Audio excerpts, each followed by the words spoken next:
a pleasure to welcome you to our webinar today. This one is called Virtual Reality, Creating Compelling Learning Experiences. We also have a fabulous guest today, Anthony Mazza. So if you want to introduce yourself very briefly. Sure. Hi, everybody. Good afternoon. Anthony Mazza. I work in the Crime, Justice, and Security Studies program. And along with my colleague, Dr. Adams, we initiated a pilot program which introduced virtual reality into our curriculum. Excellent. Thank you so much, Tony. So let's go ahead and go over our agenda. Number one, our session goal really is to get started teaching with VR and make it accessible for your course. We'll also learn about the benefits VR can bring to your classroom. Tony is one of the first people on our campus that's really utilizing VR very well in his classroom. So I'm very excited to see his presentation. For part one, my colleague Pat and I will go over some of our VR offerings that we have here at UDC and with C.A.L. For part two, Tony will talk about the real use cases of VR in his classroom.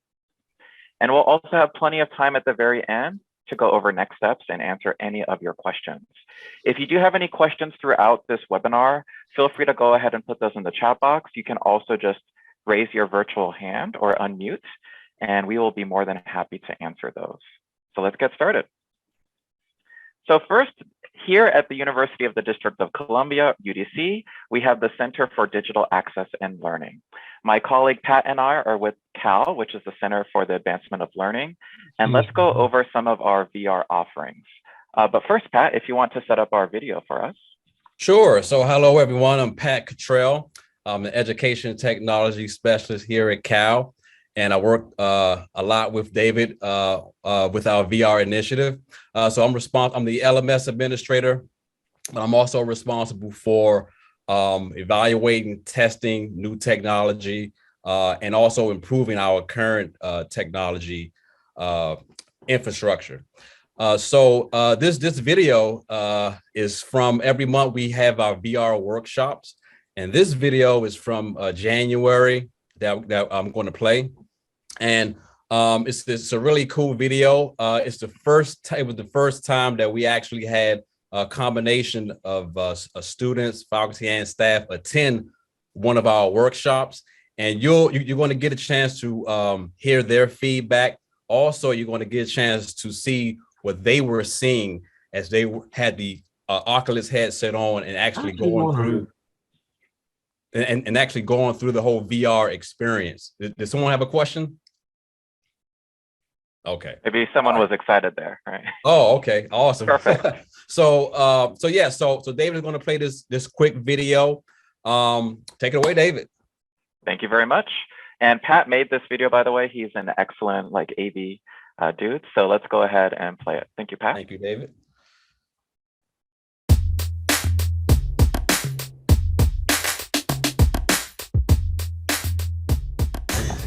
You know what? It was really very exciting. I enjoyed the experience and I felt like I was immersed into.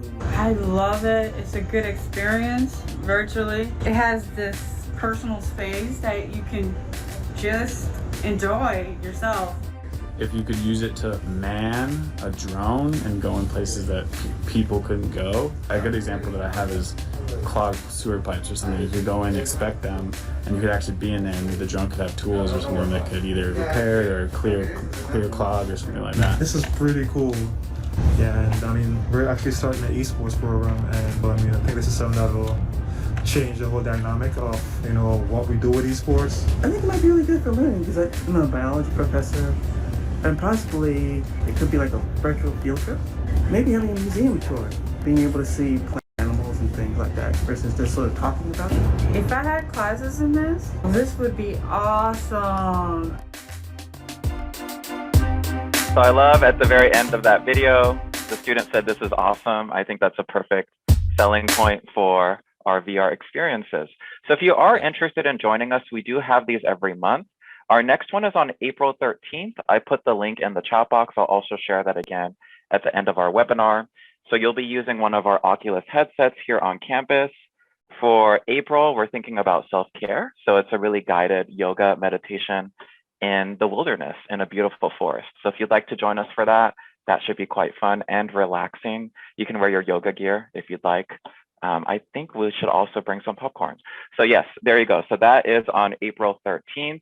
Just a quick overview of some of the headsets and other VR offerings that we have here. So we do have a set of Oculus Quest 2. These are made by Facebook. These are really immersive and a great way to get started with VR.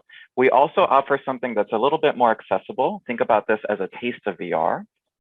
So you may have noticed, if you have the YouTube app on your phone, there is a way to open this in the VR mode. So for example, I searched for a roller coaster in VR. In the lower right corner, there's a small symbol that looks like a VR headset, and that makes this video into VR. So what we have here are a set of glasses that I can just simply hook on my phone. Pat and I like to call this a taste of VR. And once you have this on your phone, you're able to use VR in your classroom in a really accessible way. On Monday, we'll be demoing this with Dr. Kimberly Cruz in her class. She has a VR video all about refugees made by the New York Times that she's using in her classroom. So if you'd like for us to demo that with you and for you, you can go ahead and email Pat and I. I'll put our email links in the chat box below, right? Great. So with that, I do want to welcome our special guest, Tony Mazza. In part 2, he will go over some VR real use cases. For example, why use VR in the classroom? The benefits of using VR, especially for student engagement. Setting up VR with his hardware and software, so he'll go over how he did that, and a walkthrough of real use cases. So Tony, you can take the mic. Okay, how do I share? Thank you so much. Let me see here. I want to do that. Okay, can everybody see my screen? Perfect. Thank you, Tony. Fantastic. Okay, so we're going to, I'm going to present to you all today a very brief overview of integrating VR in a curriculum. And so I want to set VR in context. So what does VR mean in our context? Well, virtual reality, just go over a little bit about what virtual reality is. It can be defined in several ways. It's a simulated environment. It's a computer-aided interaction with human senses. It's reactive to input from a person. And what can be VR? Well, just about any simulated environment. VR is a groundbreaking technology designed to help raise engagement and increase knowledge retention for students of all ages by delivering an immersive experience in the classroom. And I promise I won't be reading the slides all the way through, but I just wanted to set a good stage here. So what are the educational benefits? Well, virtual reality can be used to make the learning more interesting and fun with the purpose of improving the motivation and attention. And it decreases costs when using the objective and in a real environment. And no matter how expensive the simulation is, it's just cheaper than to try to emulate that experience in the real world. It also makes possible those situations that were impossible to be explored in the real world. For example, exploring a planet like Mars, or traveling inside the human body, doing submarine explorations, or spelunking through caves, or visiting very small places on a molecular level, or very far places, or even places in the past. The purpose of VR technology really there's only one purpose, and it's to simulate settings and environments realistically enough to fool the human brain into accepting them as reality. From a scientific standpoint, that all begins by understanding how brains interpret the things we see to develop a mental picture of the world around us. Perception of reality is based on rules we develop using our experiences as a guide. For example, when we see the sky, it tells us which direction is up. When we see objects we can identify, we can use their size relative to one another to judge distance. We can also detect light sources by picking up on the shadows they cast by objects around us. VR designers can use these conventional rules of perception to create virtual environments that conform to our mental expectations of reality. And when they do, the result is a seamless experience that we interpret as real. And virtual reality is characterized by three basic ideas: immersion, interaction, and involvement. Immersion is where the user has the real sensation of being inside a virtual world. And devices that create the sensation include digital helmets, digital caves, mounted headsets. Interaction involves the ability where the user manipulates virtual objects. And devices that enable that include digital gloves or even joysticks. And involvement is the exploration of the virtual environment. It's as if the user took part of the virtual world and can intervene directly as a result of the application, where the user can navigate in the virtual environment in a passive or an active way. Let's go over these in a little bit more detail. So immersion, in a virtual environment, a user experiences immersion, or the feeling of being inside and part of that world. He or she is also able to interact with his environment in meaningful ways. And the combination is a sense of immersion and interactivity is called, at least some academics have coined that term, telepresence. In other words, an effective VR experiences causes the user to become unaware of their real surroundings and focuses their existence inside a virtual environment. For immersion to be effective, a user must be able to explore what appears to be a life-sized virtual environment and be able to change perspectives seamlessly. If the virtual environment consists of a single pedestal, for instance, in the room, a user should be able to view it from any angle, and the point of view should shift according to where the user is looking.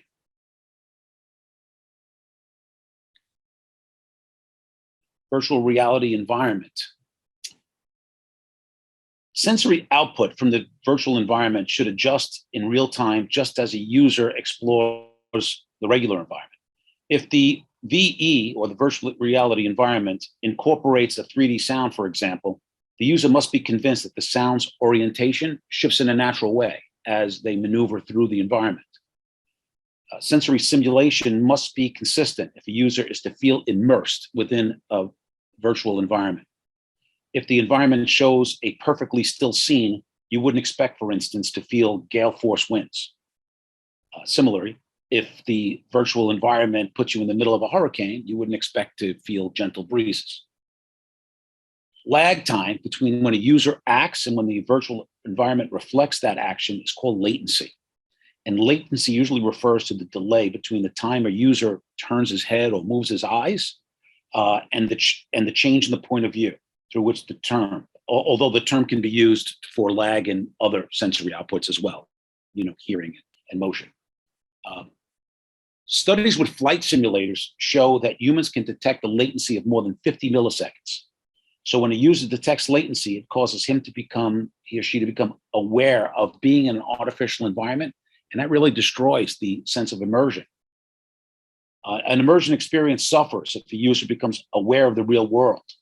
Truly immersive experience make the user forget the real surroundings and effectively cause the computer to become a non-entity, the application.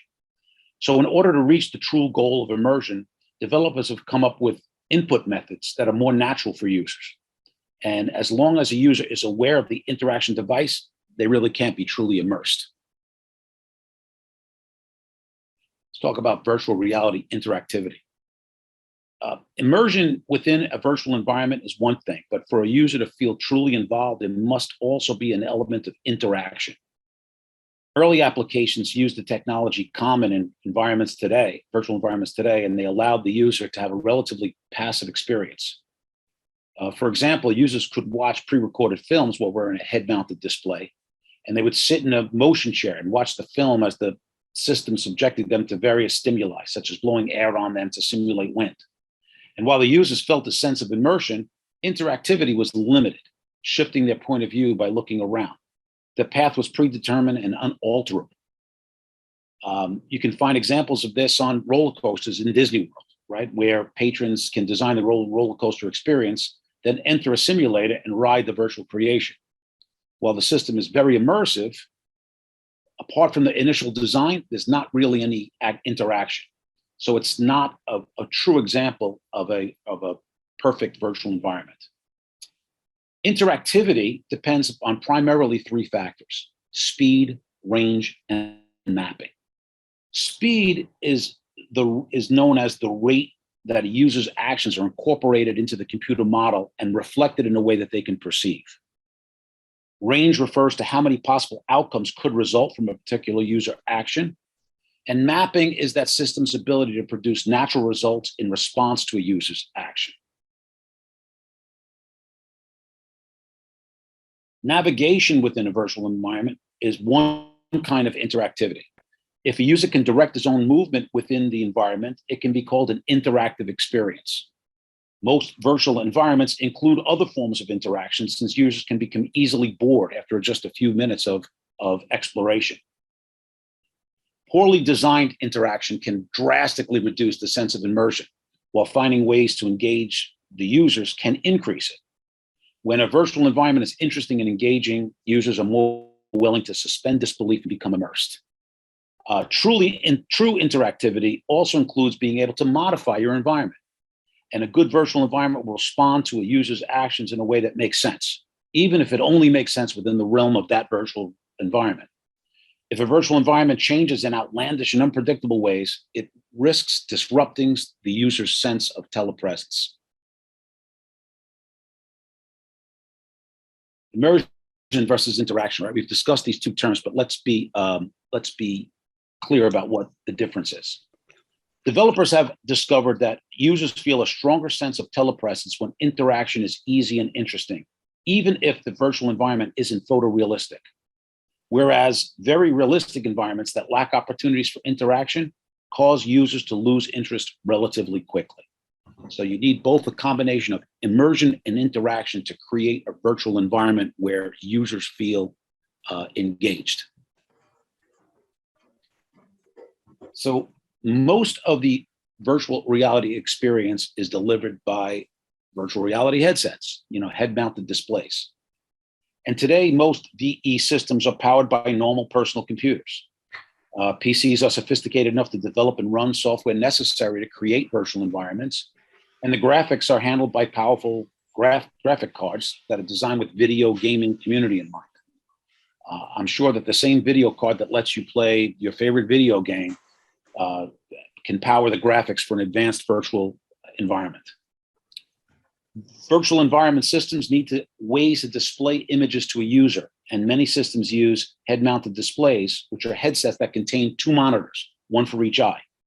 The images create a stereoscopic effect, giving the illusion of depth.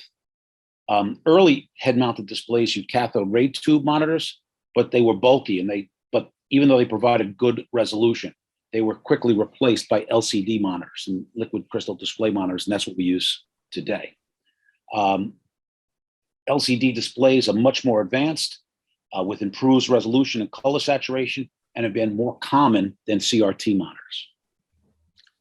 I just want to go over some basic headset function. You guys probably know this, and I'm not just telling you anything different, but when you turn your headset on, you can use basic functionality to control the navigation, and you use the controls within the experience. So on your handset, or the way that you use your headset, you can tap to pause to resume, swipe forward, swipe backward, swipe upward to restart, swipe down to skip to the end.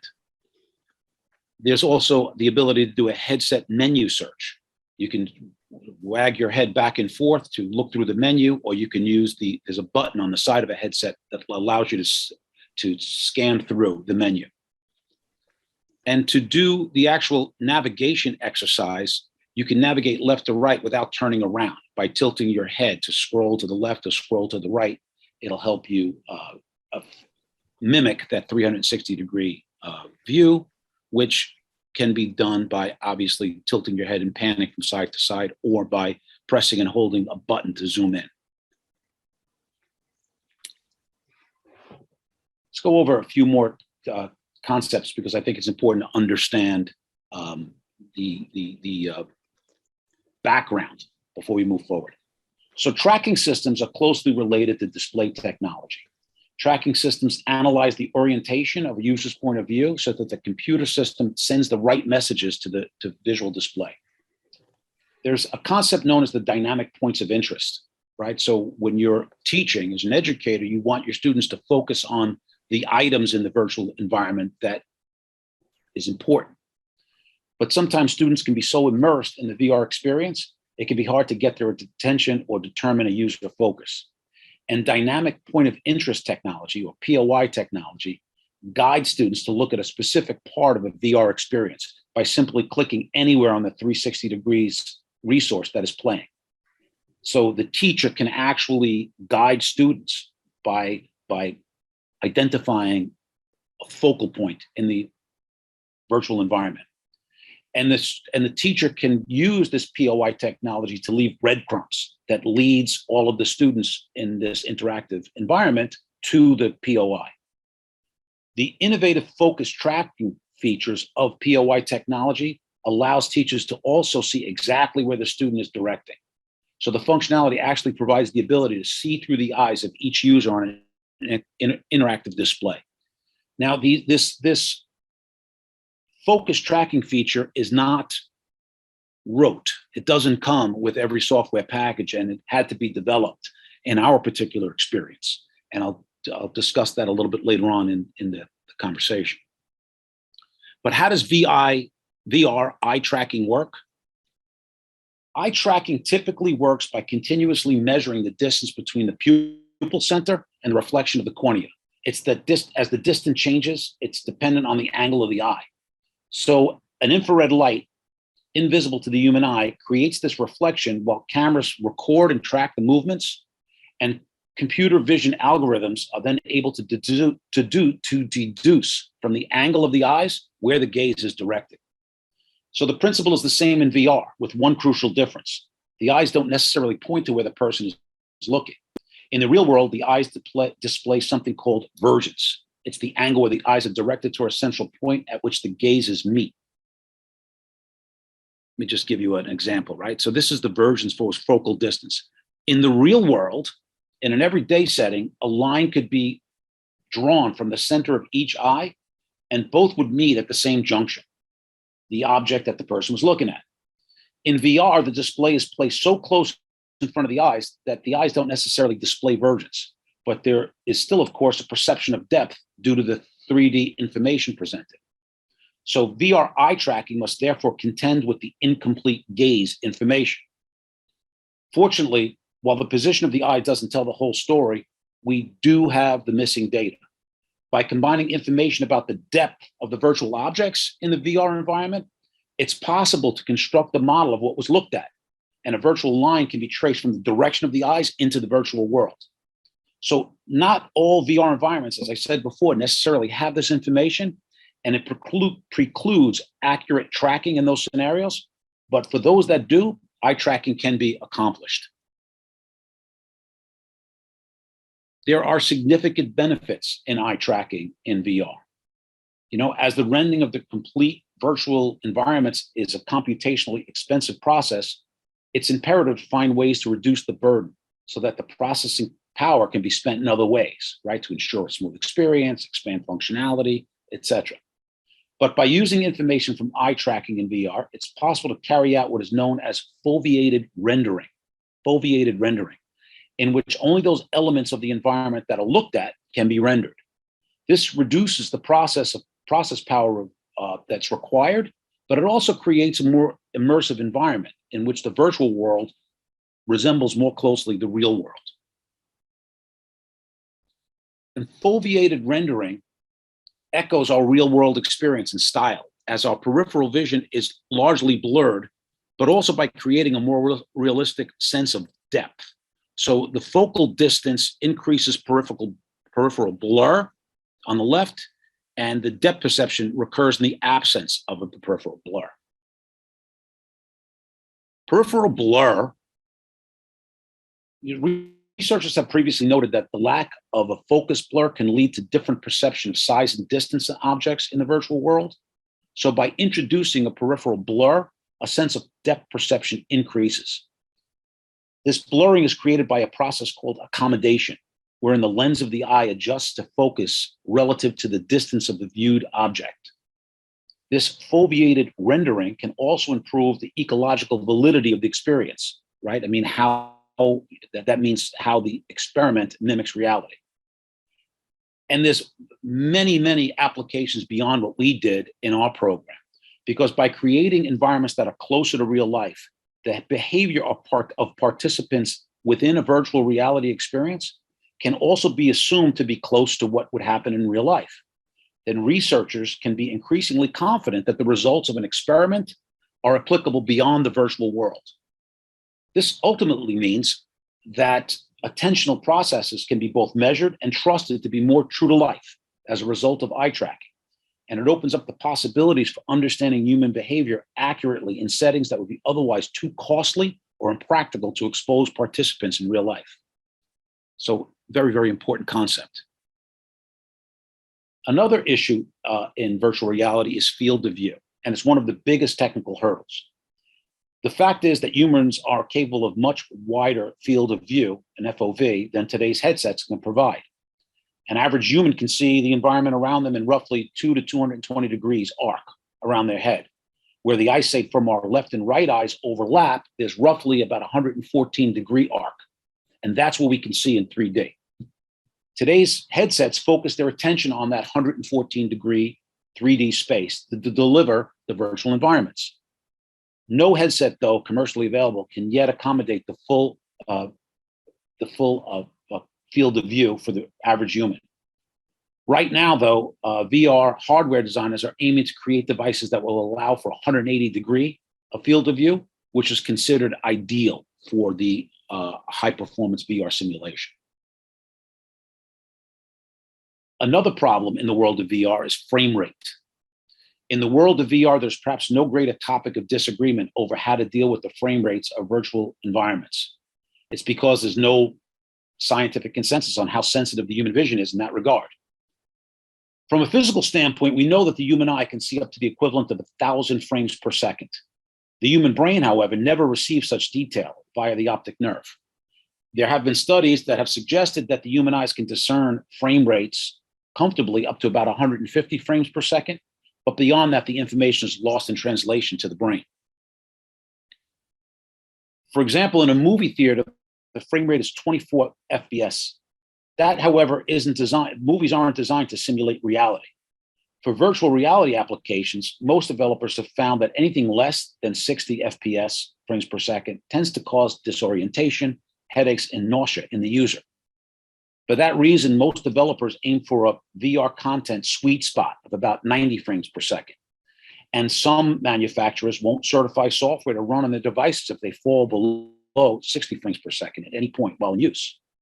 Going forward, though, I expect most VR hardware developers are going to start pushing for a frame rate of 120 frames per second or more, as that will provide a more true-to-life experience for most applications. Another element of the virtual experience is sound effects. Another crucial aspect is the way that designers use sound effects to convey a sense of 3D. A technology called spatial audio to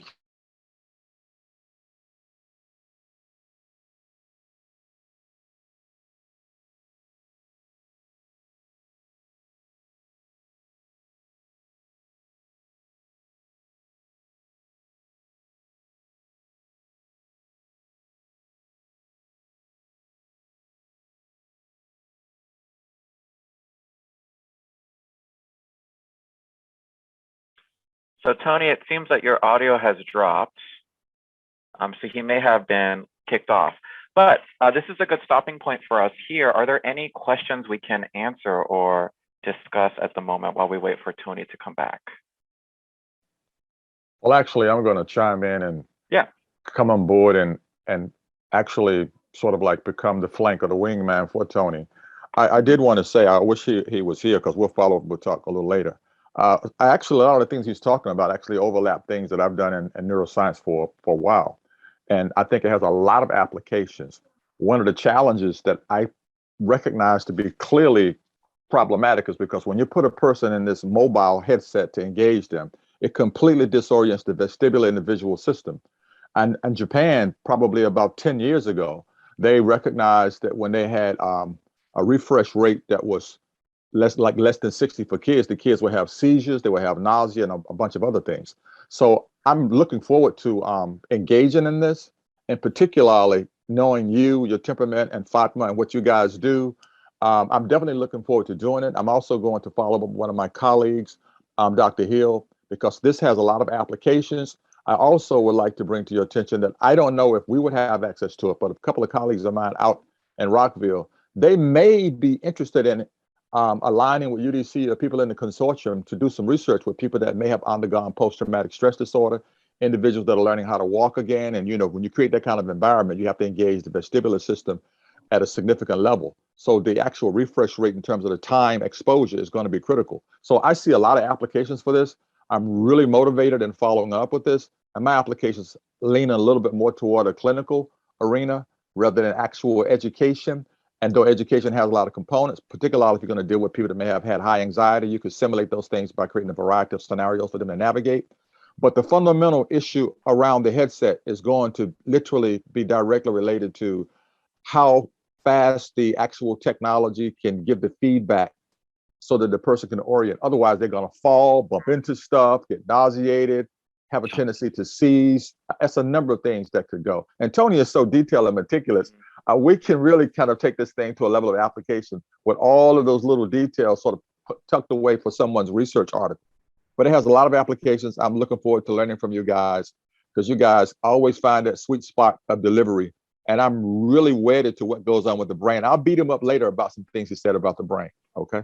Okay. Thank you, Dr. Essian. I don't know where I left you guys. I seem to have fallen off and yeah, you were talking about the focal point. I think that was the last one I saw. And as you get that set up, I just wanted to show everyone here how it works for the Oculus, by the way. So right here, these lenses are adjustable.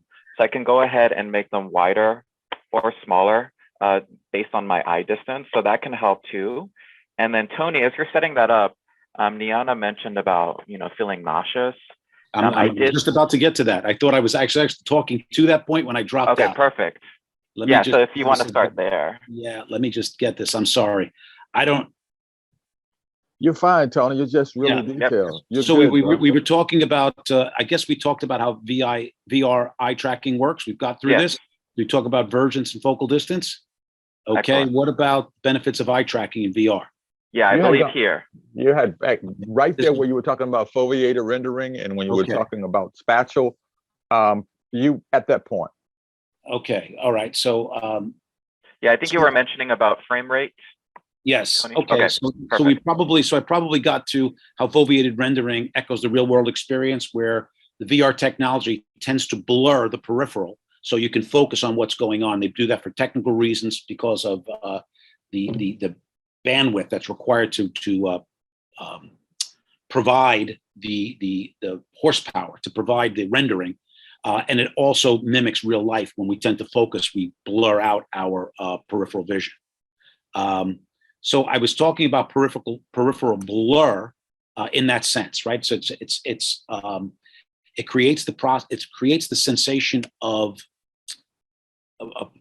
focus, of foveated rendering by a process called accommodation, where the lens of the eye adjusts to focus relative to the distance of the viewed object.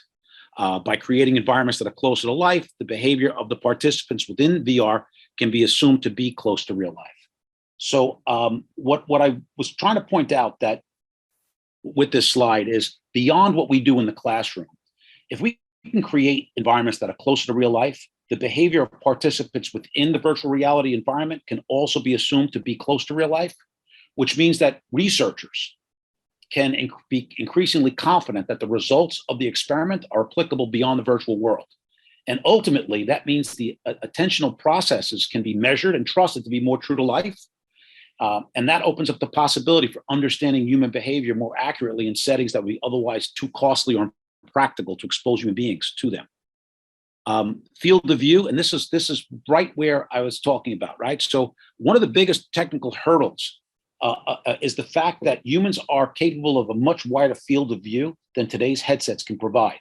An average human can see an environment around them in roughly 200 to 220 degree arc, where the eyesight from our left and right eyes overlap. There's roughly 114 degree arc, and that's what we can see in 3D. Today's headsets focus their attention on that sweet spot, that 114 degree 3D space to deliver virtual environments.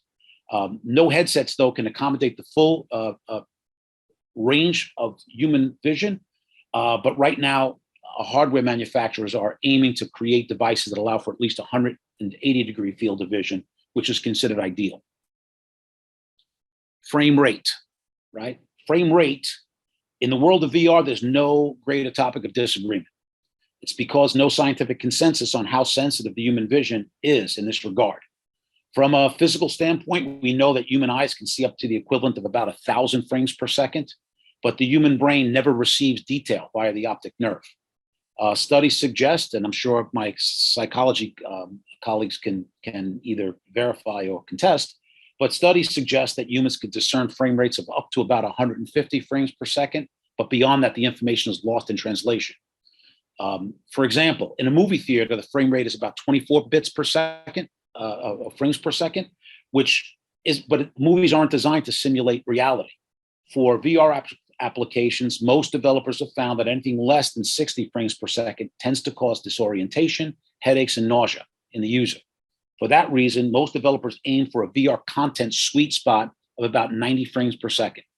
And some manufacturers won't even certify their software to run on devices that fall below 60 frames per second at any point in the experience. Going forward, I expect most VR hardware developers are going to start pushing for a frame rate of about 120 frames per second as they provide a more true-to-life experience. Another element of the VR experience, crucial aspect of VR, is the way that designers use sound effects to convey a sense of three-dimensional space to the user. Today, cutting-edge VR relies on technology called spatial audio to create a simulated audio landscape that matches the visuals created by VR.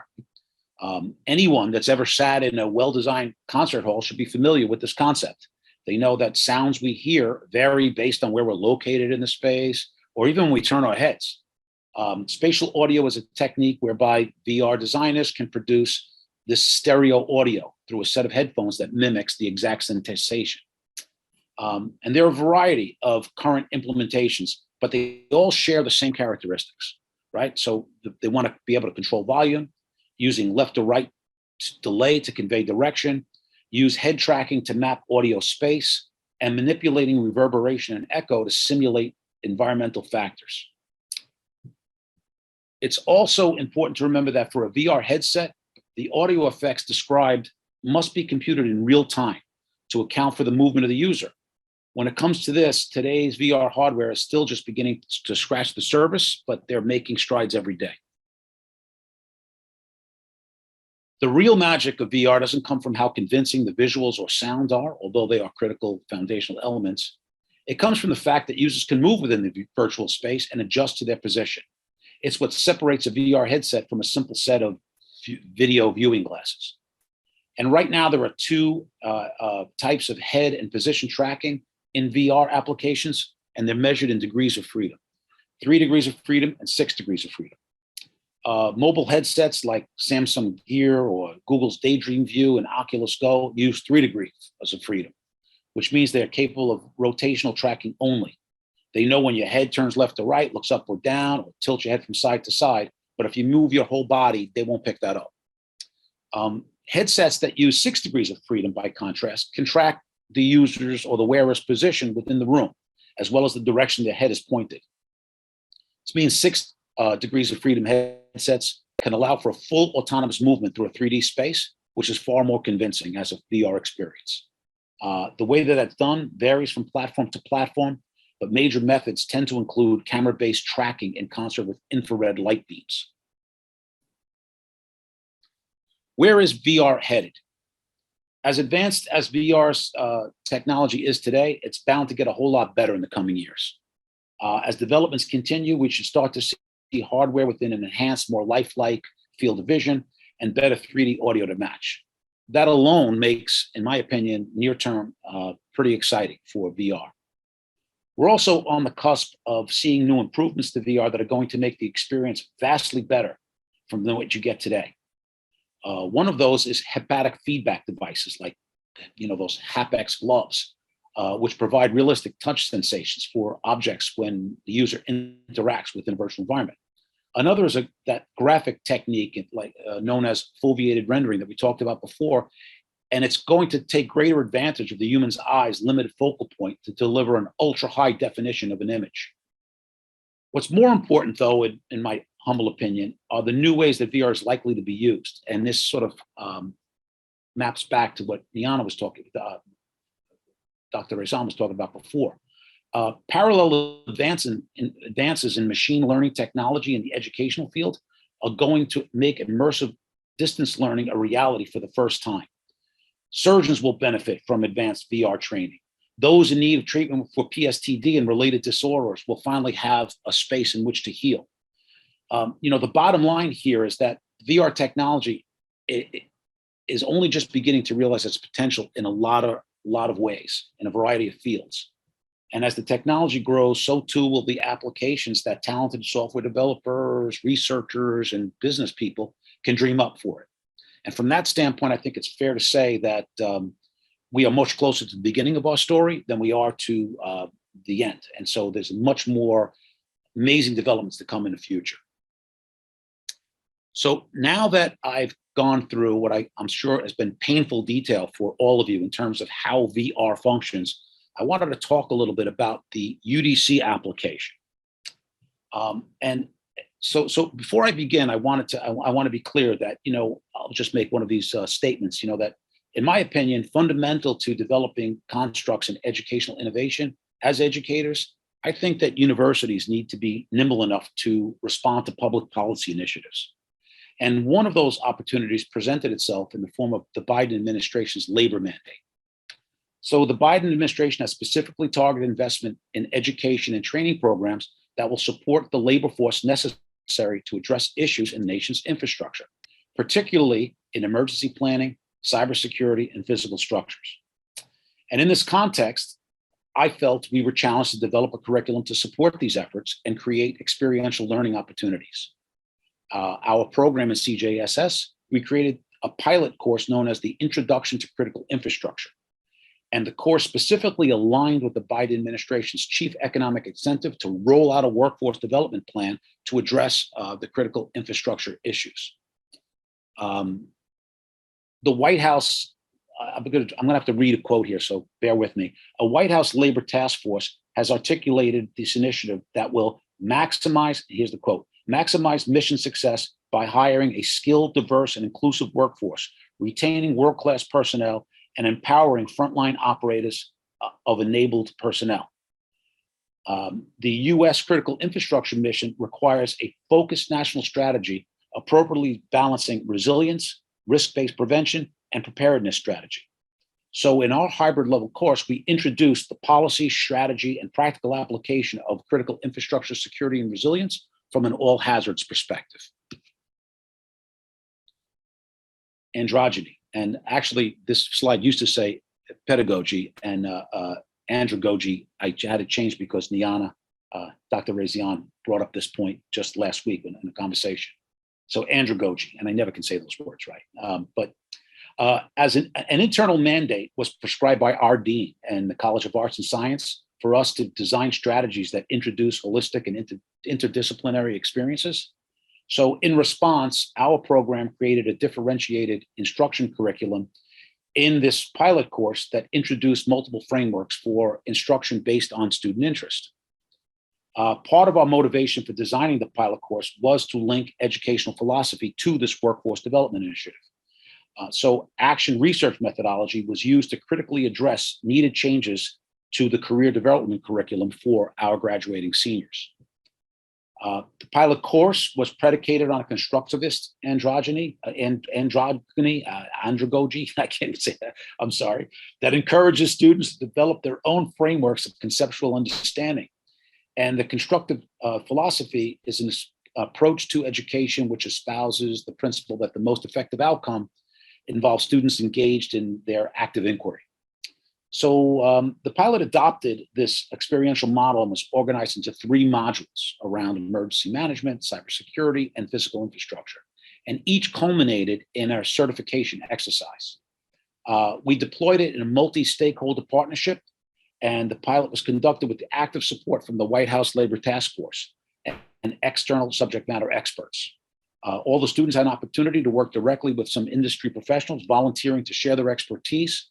And the course construct provided learning opportunities in technology, educational philosophy, apprenticeships, and access to mentors. Our framework. The pilot development framework was designed to address gaps in the workforce needed to involve these core strategies. One is coordination with existing resources of the university. Two is establishing a stakeholder relationship with relevant policy and hiring agents.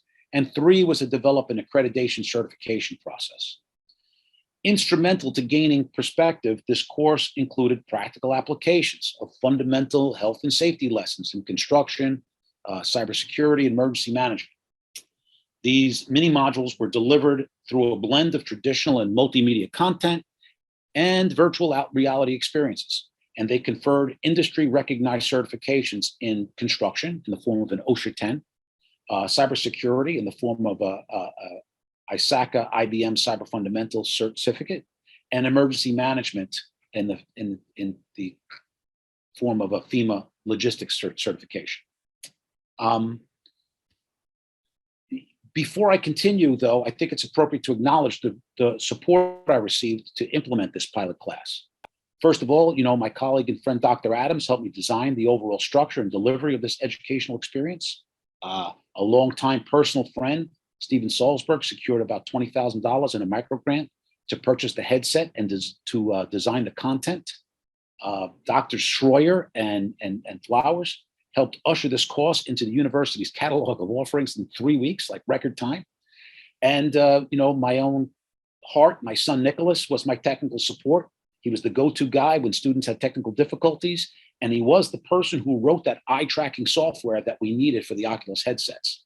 Without each of them, this pilot wouldn't have happened and certainly would have manifested in successful as it was. So I wanted to just share with you a little slide here. This was, we were still trying to observe protocols for maintaining some sort of distance. So this is where 2 slides or something where we gave out the Oculus headsets that we purchased. And right now here, I wonder if I'm just going to stop the share for a second and then try to share my screen because I want to share this.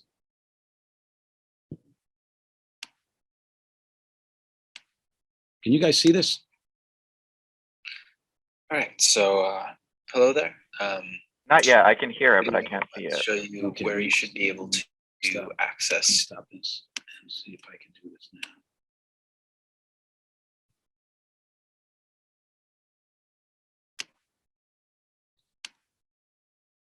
Yes, now I can see it. Okay, that is.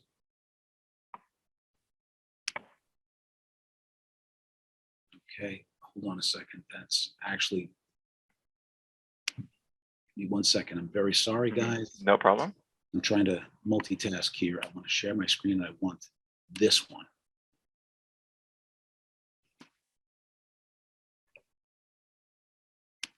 Can we see this? Absolutely. Okay. So hello there. That's my son's voice. Video to show you where you should be able to access the program for class. So when you load into your headset, you should be met with a screen that looks kind of like this. It might not be the store, but it should be something similar. And by going down to this little bar down here where it says apps and pulling the trigger at the back, you have access to all your apps. And to find the program for class, you need to click this drop-down menu here that says all. And using the joystick, scroll all the way to the bottom to something that says unknown sources. I have 18 of them apparently. You should only have maybe 2, maybe 3. And the one you need for class is hazard identification. And just by clicking on that, it should bring you right to the program after a short little loading time. Okay, so I just, I wanted to, share with you that, the idea that we had to also include in our instruction these instruction videos, right, for the students, because we first taught the course, it was virtual, right? It was remote learning. And by the second time, we were able to have students in class, but it was challenging nonetheless. I wanted to share my screen again and go back to, where's my Sorry, again. You're fine, brother. Your brain just moves faster than this technology. That's all. It's trying to. Okay, I want to go to that slide share. And again, in my mind, this was really in order. Can we all see this? We're back to the slide presentation. Good. Can you guys see this? Yes. Fantastic. Okay, that's Abby, one of my favorite students. And then I wanted to just share with you how the establishing experience in the classroom worked, right? So even from a remote sense, I was able to window in, right? So because I delivered this experience over Blackboard, and so I allowed them to take their cameras, and I was able to view them in their environment, and then using Nicholas's technology, my son's technology, I was able to see the experience from their point of view. And I just want to share one more video with you guys, and I hope you're going to like this one. And it's this one right here. Share. And can you all see that? That is my boy in his UDC little T-shirt there. He's actually going through, setting up. You have to set up an environment first, right? So you know where your physical limits of the environment are. So as Liana pointed out, you don't stray and start walking into walls or other objects that might be in a room. So he is sort of setting up this experience now. That's my granddaughter. That's Nevaeh. So even a child can use this technology, and she was able to immerse herself right into the experience that I was going to do. And this is the idea of the experience. This is what the students saw. Identifying appropriate controls.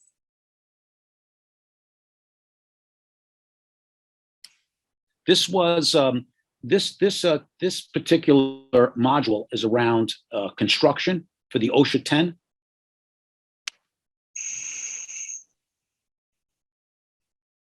This is our last round of potential hazards. Remember, we are tracking how effectively you work, so always try your hardest. There are 5 potential hazards in this section. This time, we need you to identify, assess risk, and choose an appropriate control. Look around in the area and use the tablet to identify whether the objects in front of you are hazards or not. Just going to jump through because you guys are getting the point. Continue right? looking for hazards. So it's actually measuring the student's ability to sort of identify hazards in this lesson.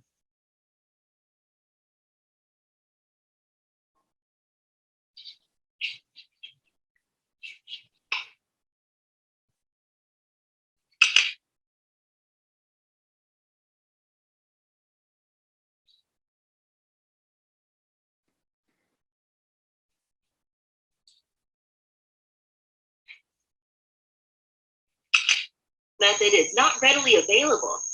What can be the next best option at controlling the hazard? You can review your results on your tablet. So you finished your hazard identification experience. Okay, I could share that stuff all day long, right? Some sort of the modules, but I wanted to give you a flavor for it. But what I did want to say, though, that the content development is obviously the crucial element. And with the assistance of my friends, we developed a module designed to prepare students for what I showed you for the basic OSHA safety standards. And OSHA 10 is the initial requirement for any infrastructure job, regardless of your activity. So you have to have the OSHA 10 just to get onto a job site. And the demonstration I just showed you, that content was developed for the construction site safety, which is a module. It's one of the part of that 10-hour, OSHA 10 refers to the 10 hours of instruction. As an aside, I wanted to share with you that when the former U.S. Department of Labor Secretary, Chris Liu, saw this demonstration, he was very impressed, and he stated that, wow, our current teaching paradigm is to instruct and pray. We require a 10-hour passive class and hope the potential workforce learns something. But the UDC approach, his quote, not mine, the UDC approach is more dynamic, measurable, and replicable, and represents the current gold standard in OSHA 10, just that one module, OSHA 10 instruction. So that's what I have for today. I hope that I'm trying to keep within the time limit, and we're just right about there. And the only way I can get people to show up to meetings is to stay within time. So I gave you a lot to think about, hopefully, and did so within the time frame allotted to me.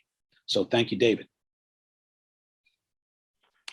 Thank you, Dr. Mazza. This was fascinating. I've learned so much just from this short webinar with you. And I see a question from Niana. Go ahead. I want to thank you, the team, the other brother, and Fatma for actually giving Tony a platform to share this information, because you can see, Tony, you really think a lot more like a lab scientist than you do a politician or an attorney.